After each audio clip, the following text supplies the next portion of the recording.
माझं नाव ऋषिकेश, मी नालासोपारा राहतो. तर आज आम्ही नवीन तबला विकत घेतलाय, आशिष आणि नितेश म्युझिकल शॉप. तर सांगण्याचं तात्पर्य असे आहे की आपण इकडे नालासोपाऱ्यातलं एवढं उत्कृष्ट असं काम इथे तबल्याचं करतात आणि ते काम आपल्याला मुंबईसारख्या ठिकाणी जाऊन घ्यायची गरज नाही आहे, कारण मुंबईसारखंच काम इथे नालासोपाऱ्यात मिळतं आहे. तर आमचे मित्र आहे आशिष, त्यांच्या दुकानात आम्ही आलो आहे.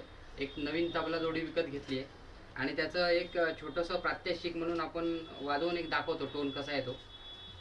तर तुम्ही जमल्यात चांगलं रिजनेबल रेट आहेत आणि चांगल्या प्रतीचं इथे सामान मिळतं. प्रत्येक गोष्ट इथे मिळते. तुम्हाला मुंबईला रेल्वेचे धक्के खायची गरज नाही. तबला, डग्गा, पितळेचा डग्गा, पकवाज, ढोलकी, सिसमची ढोलकी, सगळ्या गोष्टी इथे उपलब्ध आहेत. त्याविषयी त्याच्यानंतर ढोल, ताशा, पथक हे असलंही सामान इथे मिळतं आहे. तर तुम्ही इथे या आणि एकदा खात्री करा आणि चांगलं दर्जाचं काम इथे तुम्हाला मिळेल, हे मी तुम्हाला खात्रीशी सांगू शकतो. एक वाजून दाखवतो.